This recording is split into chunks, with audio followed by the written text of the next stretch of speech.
I like to visit other churches whenever on vacation. It doesn't happen that often. I'm here 48 Sundays per year. So on those special 4 Sundays per year, I really need to make it count. I was in Ocean City a couple weeks ago, and by the way, if you can name this church, I'll give you either a hug or a high five after this, if whichever you so desire. But I'd heard about this church a number of times before, knew I had to get there, finally had the opportunity to get there. And one of the things that we were greeted with whenever we arrived onto the church grounds was this. So it's a monument of the Ten Commandments. It's an interesting thing. Our very own Lowell Gustafson is teaching a study on the Ten Commandments right now from a Jewish perspective. By the way, Jewish people tend to look at these differently, as the understanding that I'm coming into. They tend to make fewer monuments to them than we do as Christians, but nonetheless, they're important to both faiths. Now, it's kind of challenging to read them, but just in case, I think you probably know the Ten Commandments. Most people think that they're pretty important. No, I don't know why I'm looking. It's not like you can see them. But anyways, no other gods. Don't misuse God's name. I skipped one already because that's number 3. No other gods. Oh, that's right. No graven images. No idols. Don't misuse God's name. Keep the Sabbath, honor your parents, don't kill, don't steal, don't commit adultery, don't lie, and finally, don't covet. I might have gone a little bit out of order, but those are the 10, all right? You know these 10. They're pretty important, pretty widely agreed upon set of 10 commandments, and yet we do a funny thing with them. In reality, even though we might say that they're all important, we only think that most of them are important. And even people outside of church world think that most of them are important. But I'm talking about even people in the church think that most of these are important. You see, there's one commandment that we actually brag about breaking. Geez, I sure hope it's not murder or adultery or anything like that. Murder, held accountable by the state. Adultery, held accountable by your mate.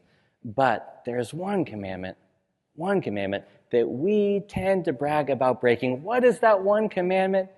It is, any guesses? Any guesses out there? Say it under your breath at least.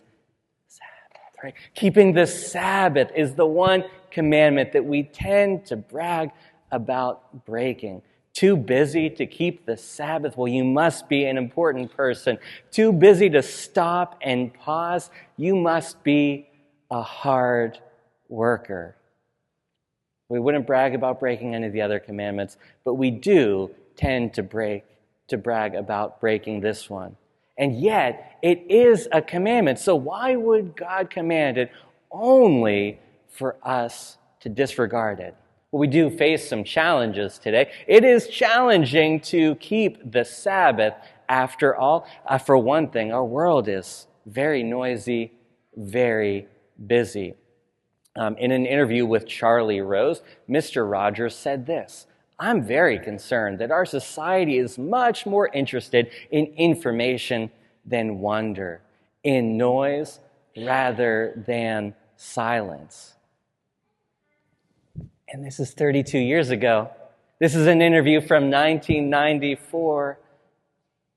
32 years have passed, and we are even more inundated with information. 32 years have passed, and our world is even more full of noise. That's one of the challenges that we have to keeping the Sabbath. In addition, we're very busy people. We want to achieve. We want to make it. We want to keep up with our neighbors. Whenever I met with my predecessor, Pastor Thomas, as he was preparing to depart from here and I was coming in, I asked him, what is the greatest challenge facing this place? And he said, people are too busy.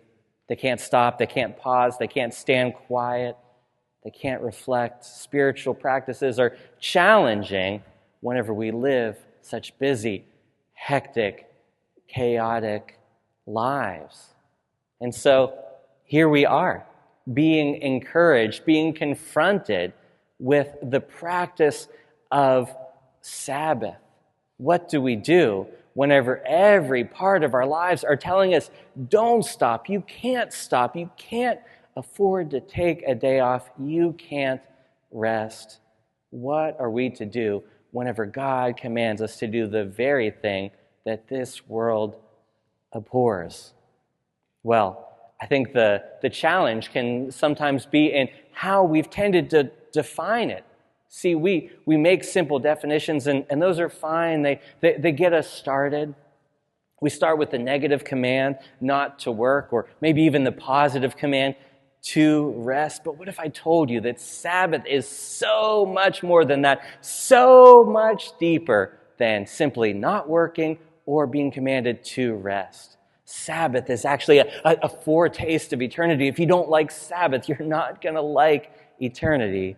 So let's learn to practice Sabbath and therefore eternity together. I want you to feel so strongly about this that you might not even always know the what of the Sabbath. What can I do? What can't I do? We'll talk a little bit about that next week, but even more so than that, I want you to know the why behind that. I want you to taste and see that the Lord is good. I want you to say to God on the Sabbath, it's going to take a lot to drag me away from you.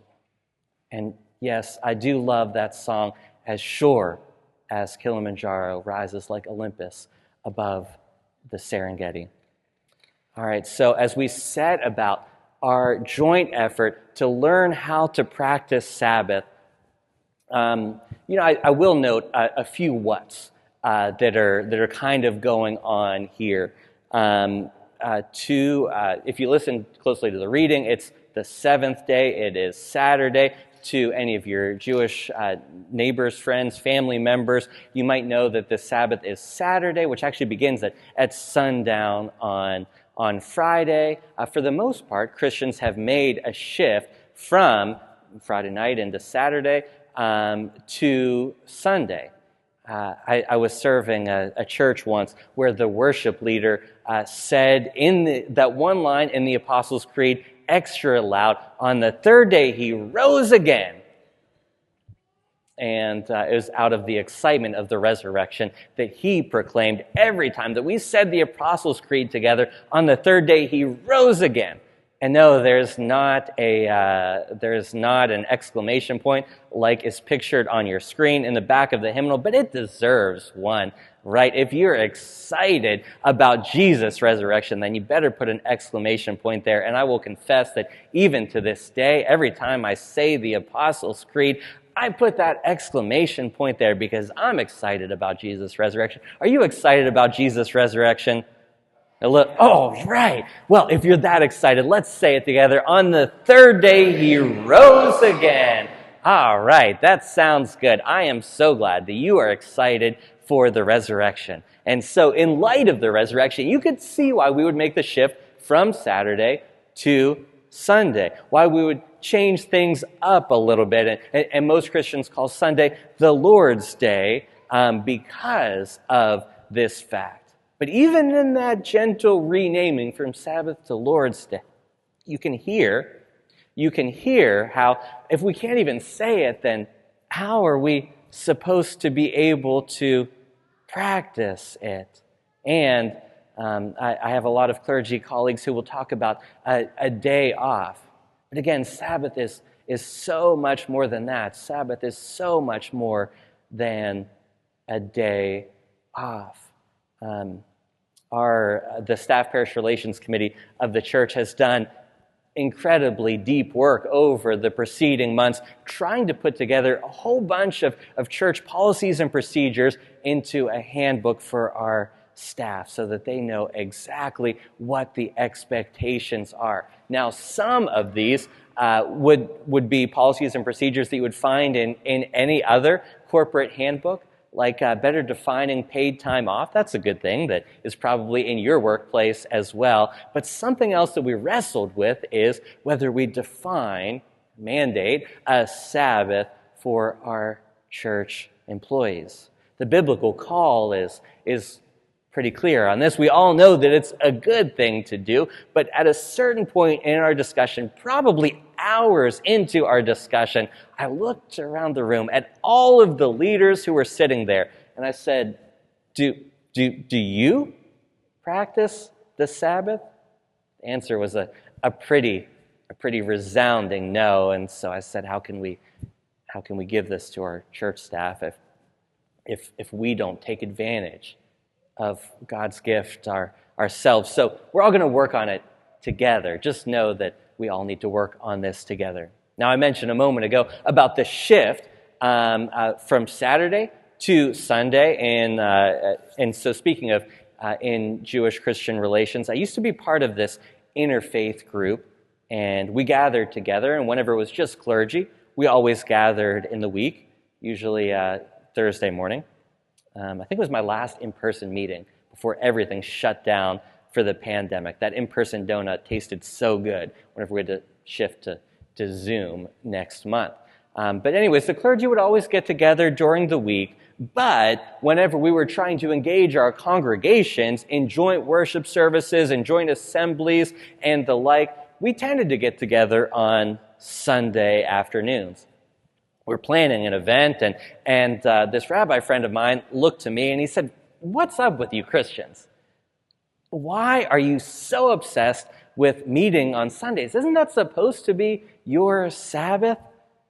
I went on about how, as church staff, we work on Sundays, so that doesn't really match with my conception of the Sabbath, and also for lay people, it tends to be easier to gather together on Sundays. We tend to be more open, more free, more willing to come to a church building than any other particular day of the week. But I eventually had to make a humble admission. I said, I don't think I understand the Sabbath, and I don't think that most other Christians do either. In my humble admission of ignorance, he suggested a book to me by my very favorite, well, at least one of my favorite Jewish authors, a Polish-born rabbi who was, I want to say export, but that's not the word, deported from Poland by the Nazis, a guy named Abraham Joshua Heschel. And so in this particular work, it was just a simple title called The Sabbath. You could read it for yourselves. It's less than 100 pages, but throughout this next month, you're going to hear probably way too many quotes from this particular author, and specifically from this particular book. And I think that this has brought me, at least, into a deeper understanding of what it actually means to practice, to embody the Sabbath. Now, that meeting was in 2020, by the way, that interfaith gathering where the rabbi suggested to me to read this book on the Sabbath, and I never made time to read the book because I was always too busy to read the book on Sabbath. You should be recognizing the irony in this particular statement. That is, until recently. And finally, I made time to read the book on Sabbath and to come to this much greater, deeper, better understanding of what I believe that the Sabbath really, truly is. I read it on vacation, mainly. But again, I'm working on it. We're all working on trying to understand what the Sabbath is. Now, the author had me from the very beginning on one of the opening pages whenever he said, "Time to us is sarcasm, a slick, treacherous monster with a jaw like a furnace, incinerating every moment of our lives." It's about how I feel about time. It is always just so fleeting. There's never enough of it. It is the most precious resource. We're always running out of time.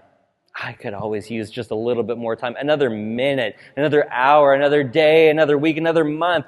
Just a little bit more time. Do you feel it slipping away from you and all the things that you want to do, that you know that you need to do? I don't know about you, but I've got I've got this sense of just needing to do more, needing to do just one more thing.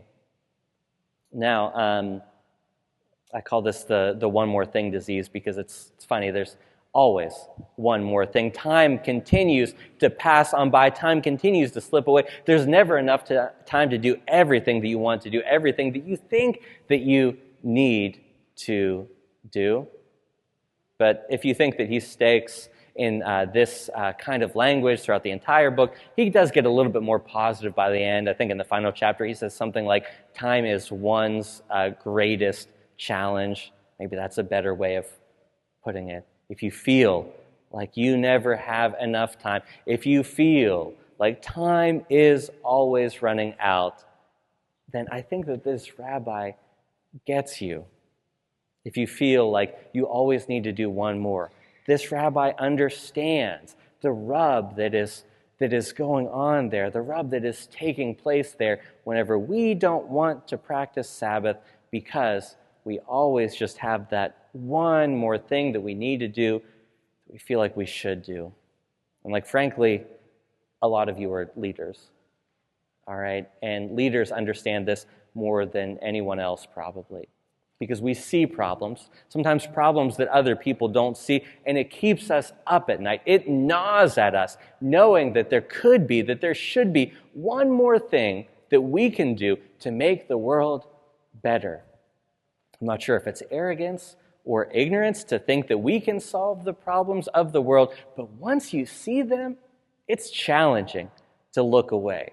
Whenever you see the issues that we face in this world, how can you turn away? How can you not try to do one more thing? I'm not sure if I'm making this clear, but I really struggle with this concept of Sabbath. And yet I was struck by just this one verse, this verse that I've read 1,000,000 times before, and yet saw in a new light whenever I looked a little bit closer. It's a verse you're probably familiar with too. It's one that Anne read before, but I want you to listen to it like this is the first time that you've ever heard this verse. Just one single simple verse from Genesis 2:2. On the seventh day, God finished the work that had been undertaken, ceasing on the seventh day from doing any of the work. Now we're just going to pause here and really meditate on this one verse. On the seventh day, God finished the work that had been undertaken, ceasing on the seventh day from doing any of the work. See, my great epiphany with this verse was just in one single word that I had never noticed before. It says, on the seventh day, God finished. Now, if you were to go through the acts of creation, and I kind of fumbled around through the 10 Commandments, like you get it. God created the entire world, day 1, day 2, day 3, day 4, day 5, day 6, all acts of creation.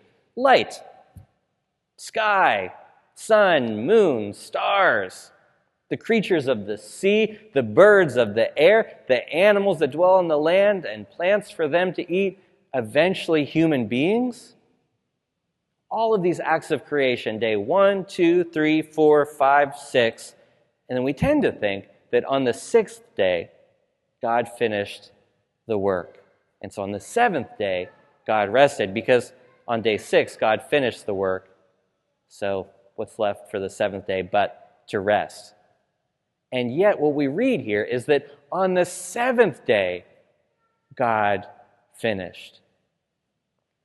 Now, I read probably 100 different versions of the Bible and how they pen out this verse. What I found is that in most Jewish translations, it's something more like this. Christians have kind of translated out of this. But it's the idea that rest in itself is an act of creation. We think of all of those acts of creation on the first 6 days. Those are what God is creating. Creating a bird.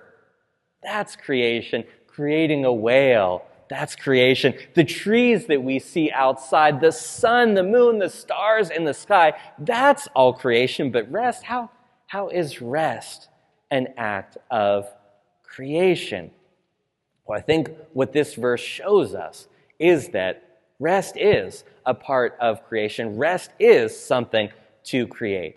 And look, I get there's a very fine line between the sixth and the seventh day. No matter how you define the end of one day and the beginning of another, there is this moment, an instant, whenever we shift from one day to another.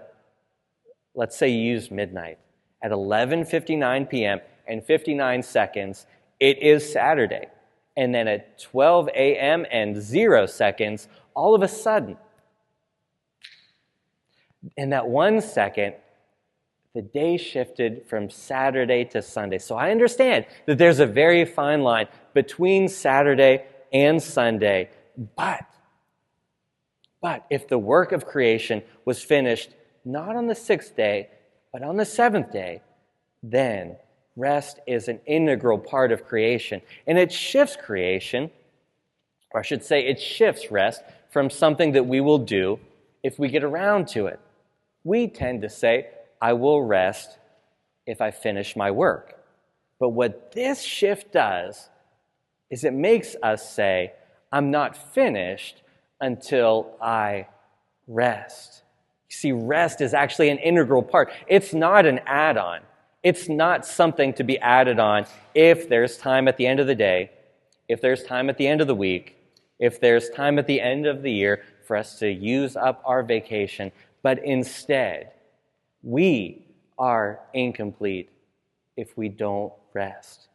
We tend to not want to rest until the work is done, until the work is complete. But we ourselves are incomplete if we don't rest.